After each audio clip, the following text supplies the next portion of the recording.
Alright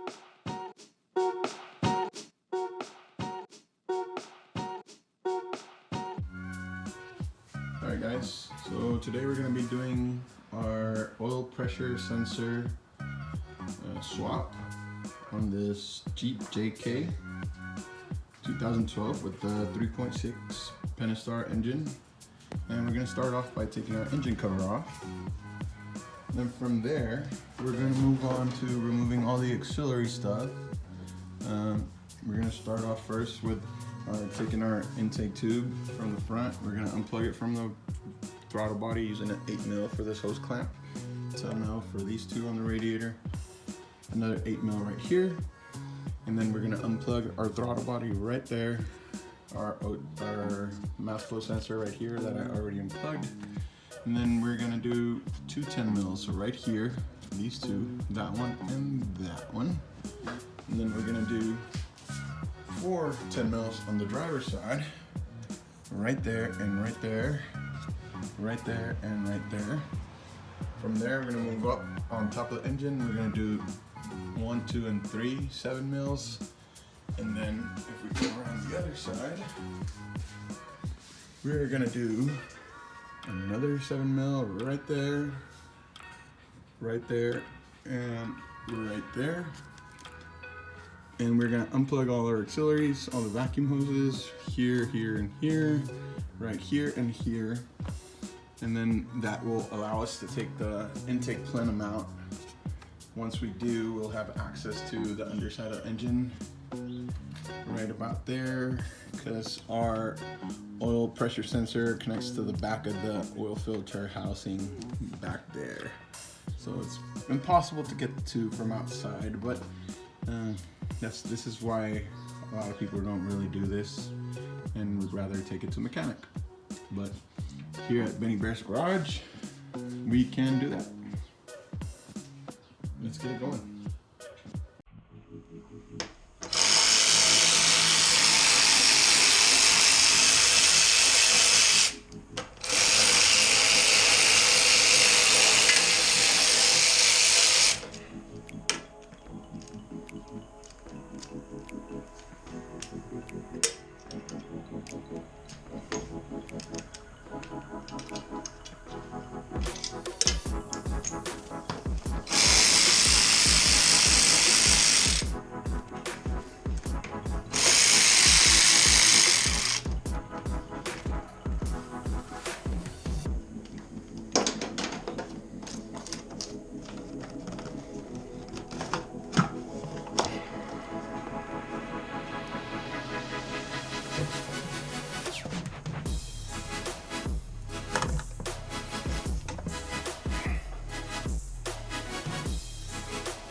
Pick, undo the lock.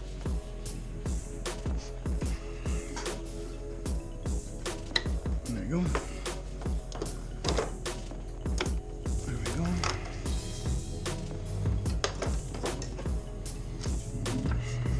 Christmas clip.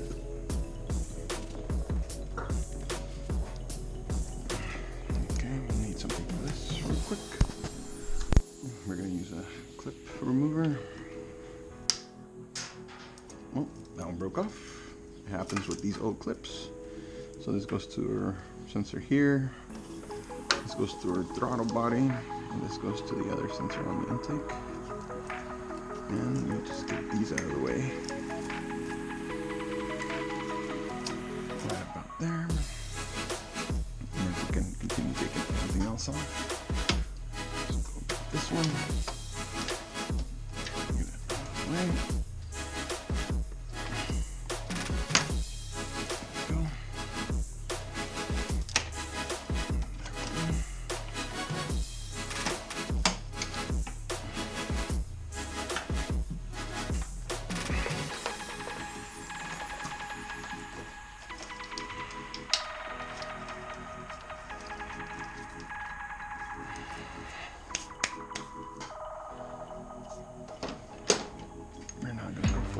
10 without an extension.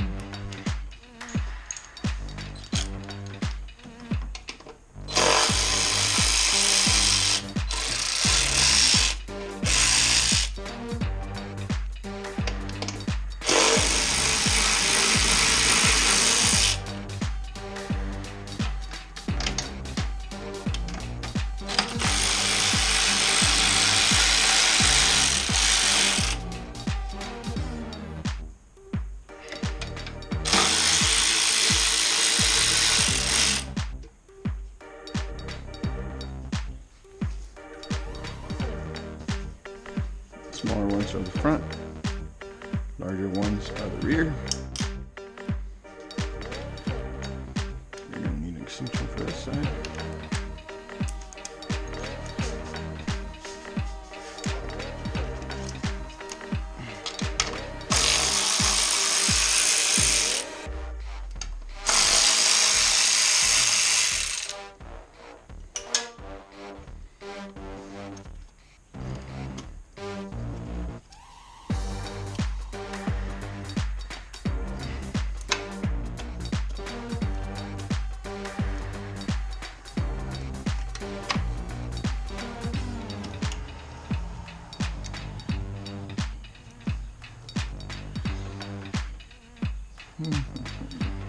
This will be able to slide out.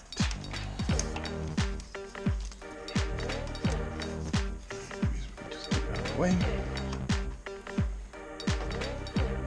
Okay, so now that everything's released, we're going to do our intake plenum bolts, which is right here, here, and here. Here, here, and here. If you pay attention, it tells us how much our torque is going to be. 7 to 9 Newton meter. We can obviously convert that to pound-inch. Alright, so we're now on our 10 mil.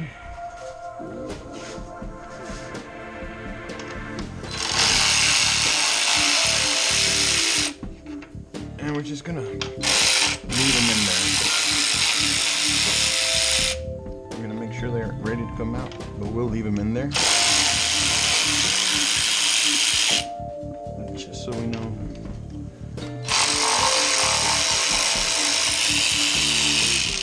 Where everything's supposed to be.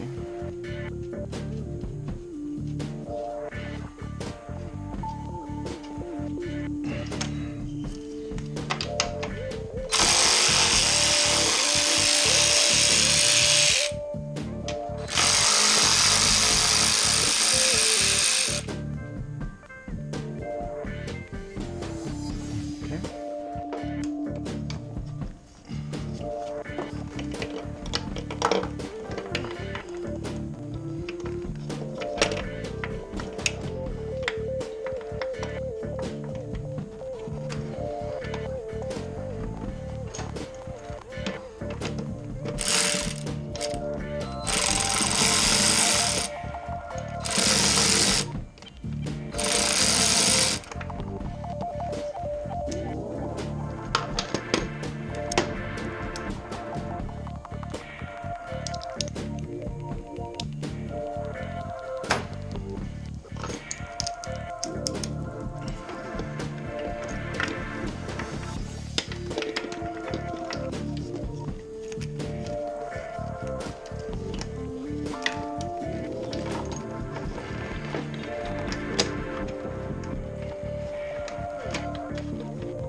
pull and slide a little bit to the left.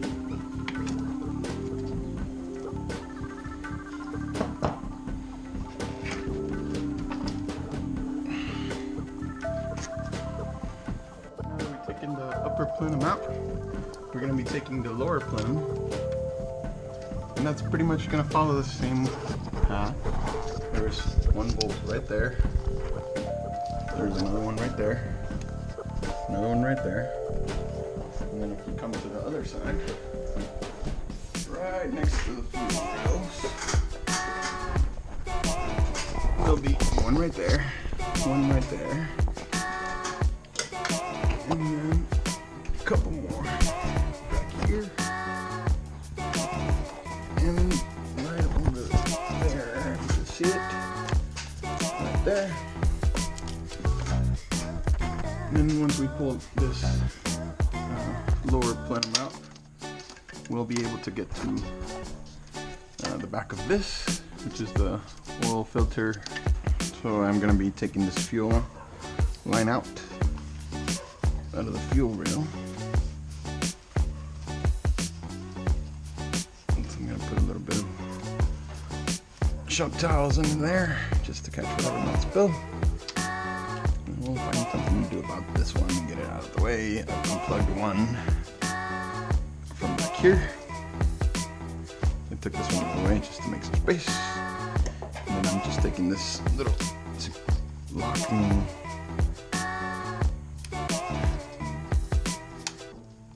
So next we're going to tackle this part, the under side of the plenum. And same deal. Whole bunch of 8 mils. All you gotta do is drive them out until they're loose.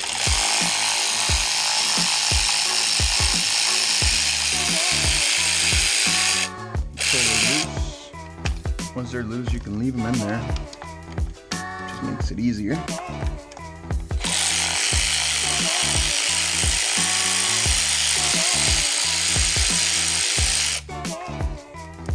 And that last step, you saw me plugging or taking this plug off of the fuel line.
Before I take this off, I also have to unplug our fuel injectors from here, here, and here, and then 3 on the other side as well.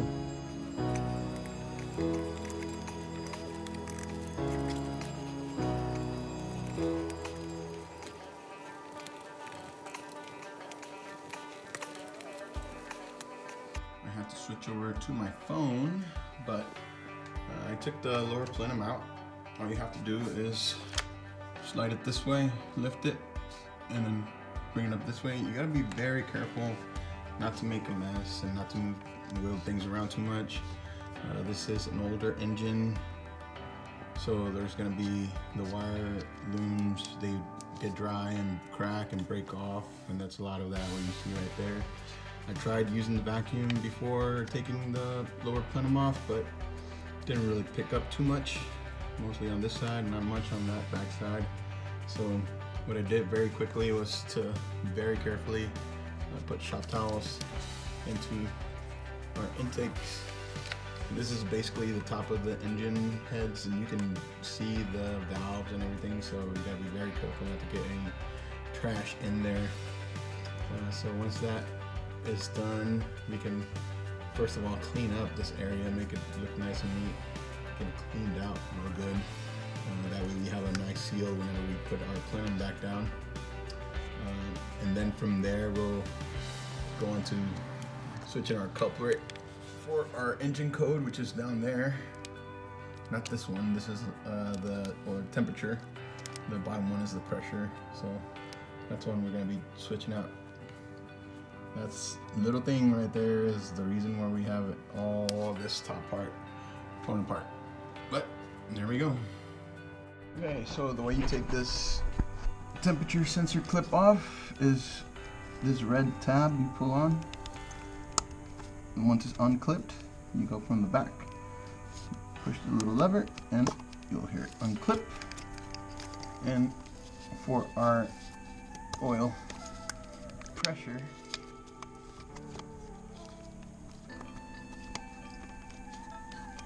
there's another clip, and it just pulls out. So you get the clip right here and pull it out, and then move them to the side. They only go on their own, and then we're gonna get our socket, specific socket for this right here, and then take it out, put the new one in that already has thread sealant or thread lock, and then we'll be good to go.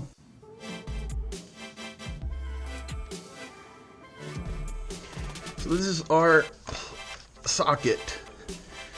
It is a 1 1/16 socket, and it is shaped specifically for these sensors. So we just gotta make sure we get it in there. Once it's in there, we can get our electric ratchet and plug it on, and then let it go. Once it's there, that easy, right there, it's out. And once it's out, we can compare it to our new one, and then get the new one, put it right back in there. So when we're looking at our oil pressure sensors, you can tell what I was making in the comment about it being on the next revision. So instead of being, it's the same part number, 05149062, but instead of being AA, it's AB, which is the newer revision. Same part, same everything, it's just updated. You're improved. And as always, use genuine Mopar parts and accessories. So once we took our plug off, we have our new one, and as always with anything threaded, it already has thread locker in the threads that comes from like that from the factory. But my point is, everything that has to do with threads, make sure to resist the urge of using the socket straight away and thread it in by hand. That's always the best practice. So we're gonna find where it goes. We're gonna start threading it by hand, and we're gonna take it in by hand as far as we can without damaging the sensor. And once it's there, you know the thread is good, then we can use our socket, get it nice and in there, and then we're gonna torque it down to spec. We got our torque wrench, and it's set to 177 inch pounds, not foot pound, inch pound, okay? Make sure you have that set.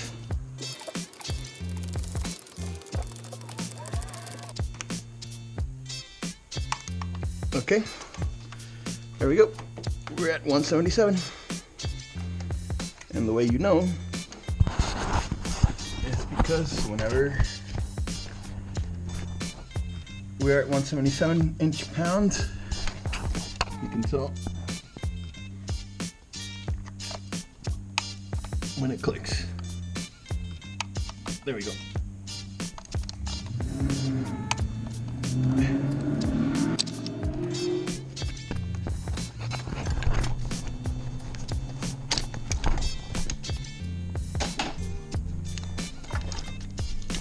Our new sensor is plugged in right, nice and good. Another clue you can get is because it ended up facing the same way as our original. And there we go. And we put everything back together. Reverse steps as we did before, and you have completed your replacement of the oil pressure sensor. Alright guys, so I've been cleaning my intake, my lower intake plenum, kind of on the sides and on the bottom. Now I'm going to be doing the bottom and the little gaskets here, the plastic gaskets. So I'll be taking those out, reinstalling new ones, and then from there we'll do the top ones, clean up around here, take those out, put the new ones in there, and then we'll be good to go. This is the gasket kit I bought. The link will be in the description, and it comes for all bottoms and tops. One thing to note, they might come like this and you'll be like, oh, what kind of shape is that? It doesn't look like anything. Just make sure you flip them inside out, and then they'll be the right shape. So if you get something that looks like this, don't worry, just flip it over and then put it back in there. Alright, so we'll take these out and then put the new ones in there.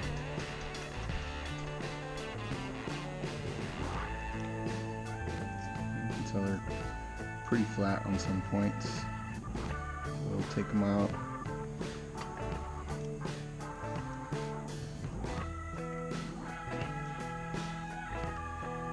It's always good practice to swap these out since they're flat.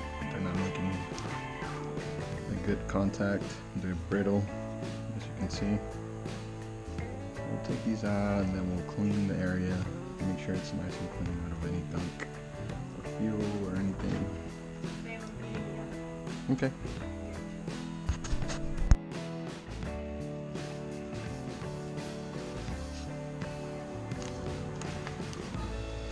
There we go. I'll put these away somewhere here. And then these don't matter which way they go. All you have to do is get them right in there. Nice and tight, and they'll lock into place with those little ribs they have.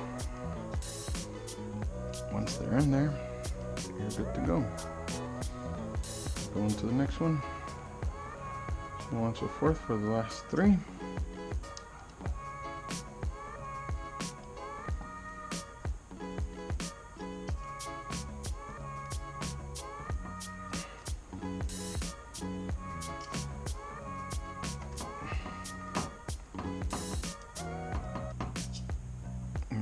Go. You can quickly tell the difference between these ones and the ones I just took off. These ones stick out, the other ones are flat. These top ones are slightly better. So, take them all out.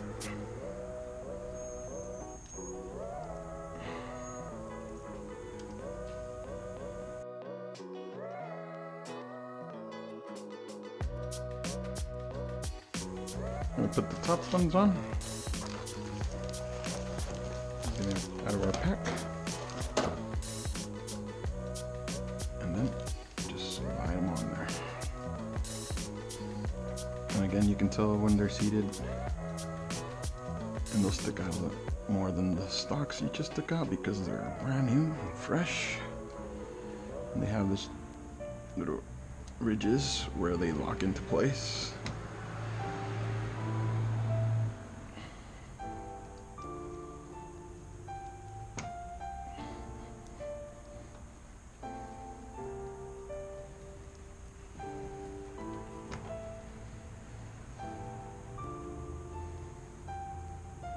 weird shape.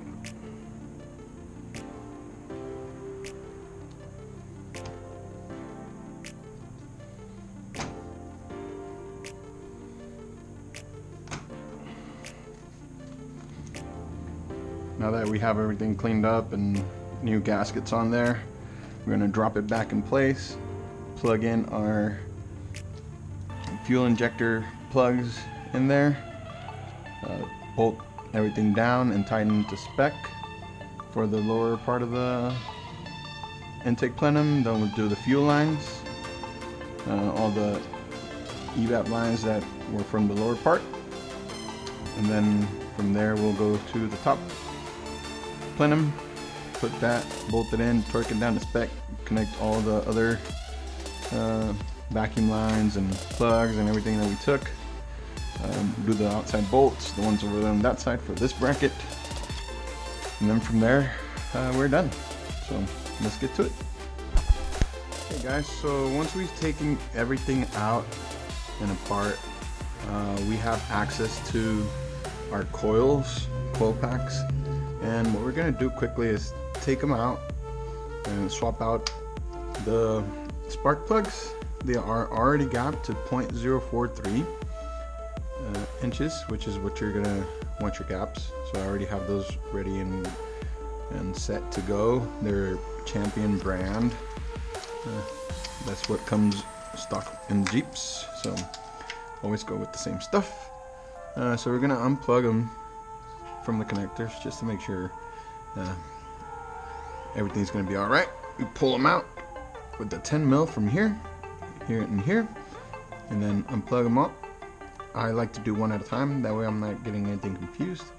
And then once we have these three and the three on the other side, we can basically close everything down.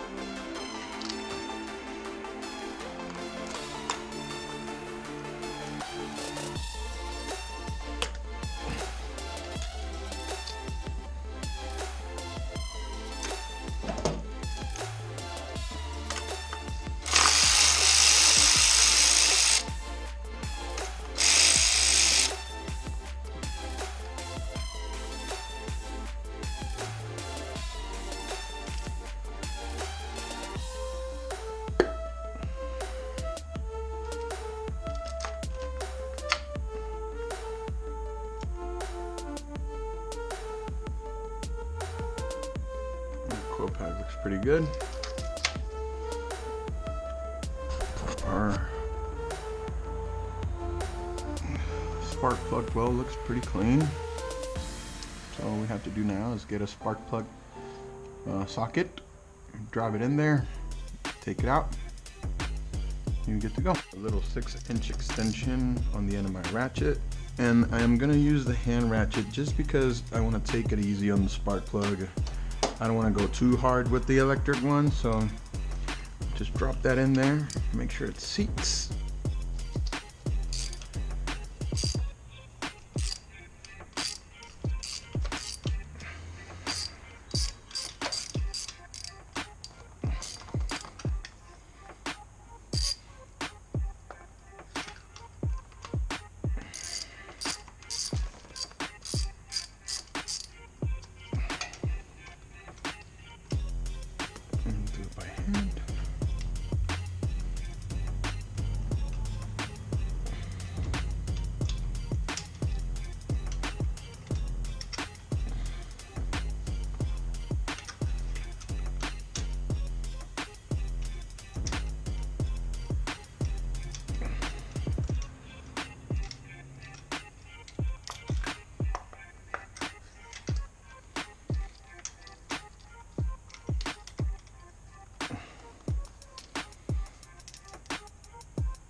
See, you have Champion spark plugs, came from the factory.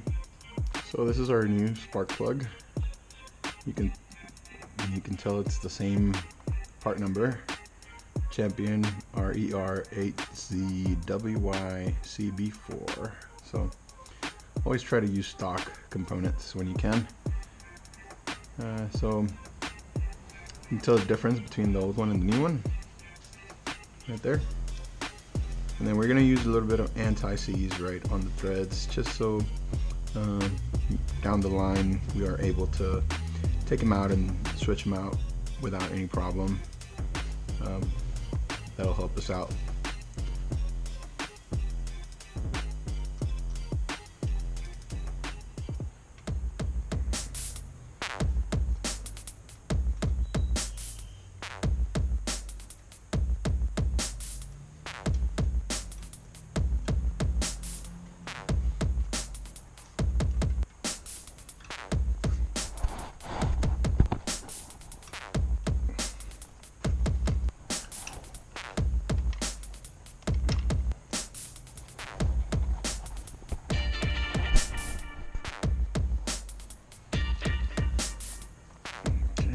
That's nice and hand tightened. We're going to torque it down to spec, and then we'll move on to the rest. Our torque values for our spark plugs is 13 foot-pound, but since we already have the inch-pound out, we're going to use 156 inch-pounds, which equals 13 foot-pounds.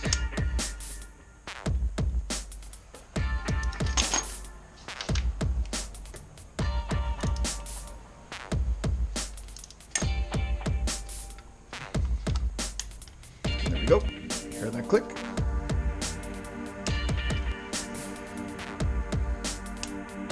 And we are where we need to be.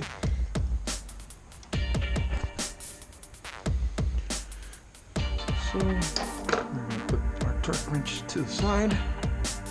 We're going to grab our ignition coil. We're going to drop it down.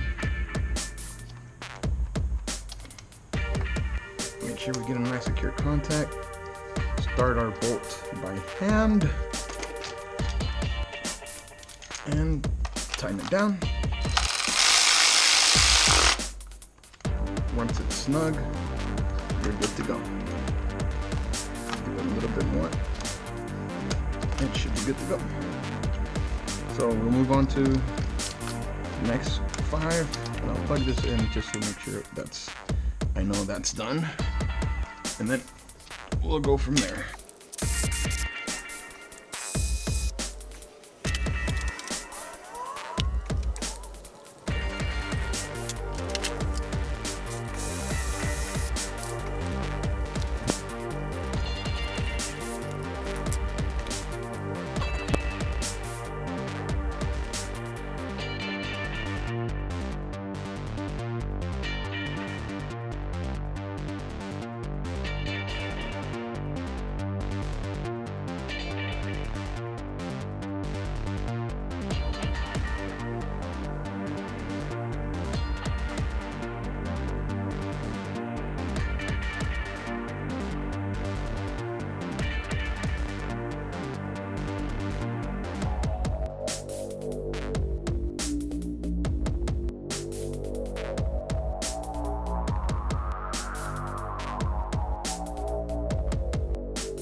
Once we have the bottom plenum in and all our 8 bolts are hand tightened, you can run them down all the way to the bottom. That'll help you out. And there's a pattern that I'm going to be putting up on screen that you have to follow, and also torque specs. So I'm going to put that on screen and let you watch as I go. So 1, the very front one, 2, the very back one, 3, second to last, 4 is last, 5 is second to last on this side, and 6, then 7, then 8. And torque rating for those is 71 inch-pounds. So once we have our torque wrench set to 71 inch-pounds, we're going to run them down all the way with the pattern that I am going to be putting up on screen, and we'll follow that pattern all the way down. So 1, 2, 3, 4, 5, 6, 7, 8. All right, let's go.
now that those are all torqued down in the right order, we are going to plug in everything that we unplugged, which in this case for this level is our fuel injectors.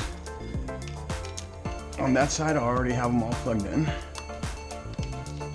It's just a matter of plugging the ones on this side.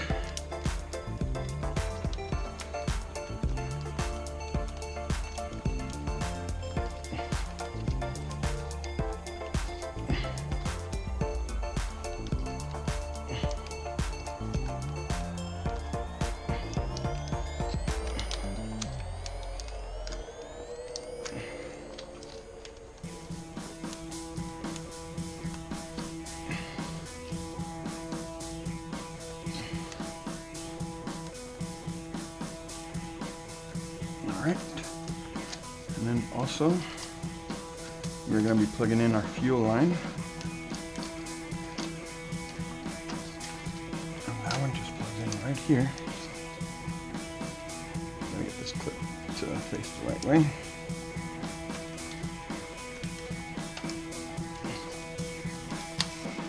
Okay, once that's connected right there, then we have this vacuum hose goes right here. Goes to the back of that. All these go that way. These go this way. And now we can set our top part of our plenum. And remember, it goes under here, that way, and then here and here. So it's probably gonna be easier the same way as we took it out. Going this way, we're gonna go right back down that way. Alright, and let's see how easy that happens.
now that we have the top plenum in and all our hand tightened, we're gonna follow the pattern.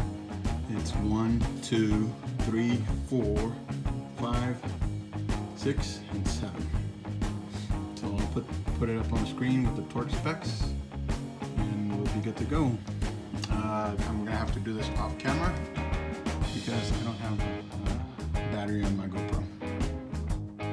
Okay, so once you have your top part of the plenum back in, make sure you plug all your sensors back in as well.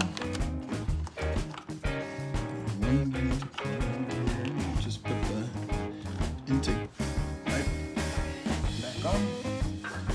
So plug this in right under here. All the bolts and nuts are torqued down, and we should be good to go. Next step we're going to do is go inside the cab and turn on our diagnostic tool and make sure we are reading everything properly, and then get ready to blend it up. So we are now inside the Jeep. We're gonna do the steps for checking our codes. Everything we need to do, so we're gonna put it on, turn the ignition on. So you can see the check light engine light is on the Jeep, and we're gonna do the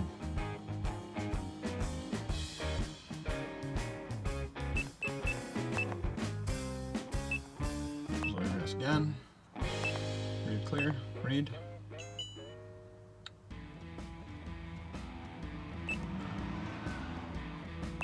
Okay, so engine oil pressure. That's what was on there. The P0520. That's what we just changed. That's what's giving us our check engine light. The other ones are lost comm with the radio because they have an aftermarket radio. Ignition, run start, input circuit high. Again, stuff to do with the radio and the remote start. Right low beam control circuit high because it's not detecting the headlights since they're LEDs. High beam as well. And then back to our oil pressure. So we go back. We're gonna clear them all. It's clearing them.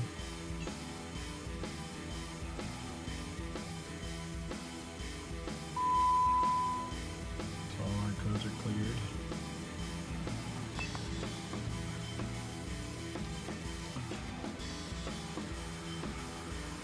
Okay. We're going to go back to read them. So we only have the lost comm with the radio because, again, aftermarket stereo. Now we're going to start the Jeep, make sure everything's good, and our engine light is off all the way. Okay, so we're gonna read the codes again. Press OK. So we have one again, lost comm with the radio because aftermarket stereo. So we have our check engine light. We're gonna go OK. We're gonna clear the codes. Clearing the codes. You see all the lights flashing because it's clearing the codes. Okay, there we go. So that's the codes reset. And we go back, and then we're gonna start the Jeep. Our check engine light is gone.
that's how you take care of code P0502.